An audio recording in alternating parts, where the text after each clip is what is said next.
Good morning. So today we're going to see about the growth of cost marketing, past, current and future trends. Cost marketing is something where you market for a cause, where a corporate and an NGO come together. So imagine this movie cinema tickets that you book where there's a small icon which says donate 2 rupees for this Hungerless Foundation India or something like that. So that's called a cost marketing.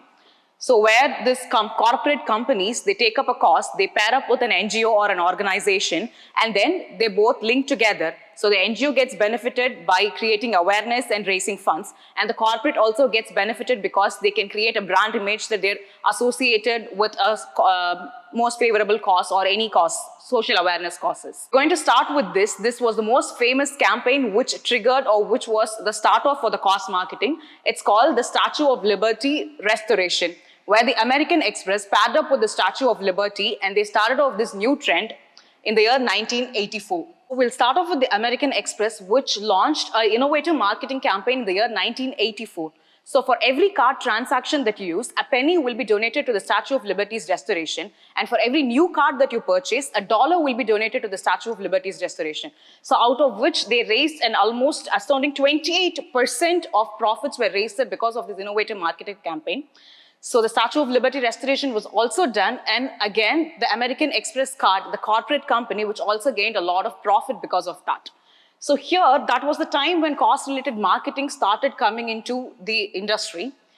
So here they called it by different names. So they call it as cost-related marketing sponsorship, cost tie-ins, cost brand partnership. They go by the name of company cost linkages. So the most common name is cost-related marketing here.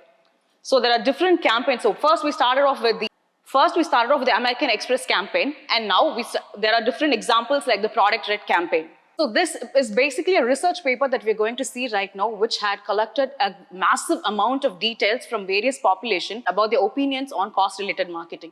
So here, doing well by doing good is a win-win situation for both, for the NGO, for the corporate, and for the consumers. So the NGO gets benefited because their cause gets awareness and people donate to their cause. And the corporates get benefited because their brand is being promoted, and they're also creating a brand image where they're associated with the social cause. And how the public is being benefited here is because they're actually donating to a cause, and also they're buying a product. Here, the most important factor is they're not donating a lot. They hardly donate $1 or $2, and if you calculate in Indian rupees, they hardly donate 2 rupees or 4 rupees for every ticket that they buy.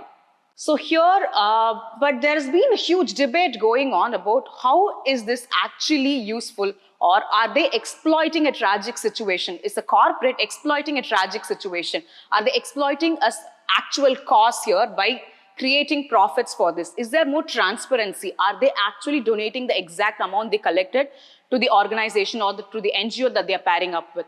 So this is the high key debate that has been going on for years. So what happens here is, what are the most common assumptions are corporate will derive more benefits from this rather than the NGO. So that is one point. And then if the corporates are going to pair up with all the famous NGOs, what about the causes that cannot pair up with a famous brand or famous corporate company? So those popular causes will lose interest with the general public. So here, in spite of all this debate, we have stats that states that 67% of consumers supported the practice and 72% are still supporting the practice on a year of 1993 to 2004. So what are the benefits for the non-profit causes here? So we'll look at it into three different aspects. What are the benefits for the consumers? What are the benefits for the NGO? What are the benefits for the corporate? So simple benefit for the non-profit organization is their cause is becoming aware to a lot of people. They get a lot of fund for it. So that is one.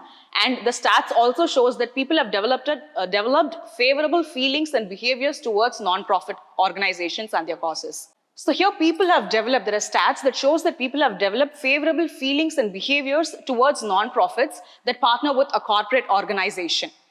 So if you can see the stat, they vary from almost 50% to 41% people say they will volunteer to provide funding for a non-profit organization when they buy a product from a corporate.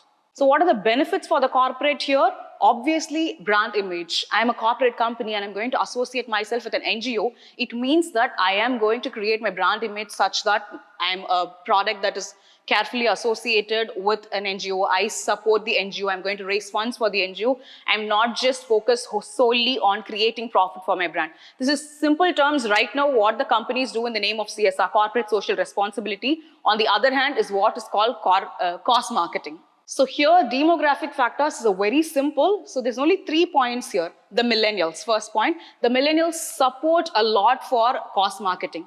Number 2, most of the corporates don't focus on the men. This is an astounding factor where they say we only focus on the women because of that empathetic value. Women are the ones that are more prone to donate to a cause. So, but the stats, there are research that proves that men are more willing to donate to a cause and men are more willing to buy a product when the corporate company or the brand or the product is associated with a cause. And finally, the more interesting factor is not just the women, a specific part of women, a specific target group of the women are mothers. Mothers are more empathetic when a child product or a product for the children is associated with the cause. They tend to buy the product because a cause has been associated with it. So conclusion here is, in spite of all the setbacks that we spoke about, in spite of a lot of issues and debates that has been going on, cost marketing is going to have a great reach. But still, what people are demanding in this cost marketing? One, they're demanding more transparency. Tell us if the money is actually going to the NGO, or show us some transparency. Even if the money goes to the NGO, what is the proof that the NGO is spending it for the particular cause? So communication is the main key here. So show us where the money is going. Be transparent. Let us know where our money is going, and let us know if it is actually reaching that particular destined population that we thought we were providing our money to. So this is about cost marketing here. Thank you.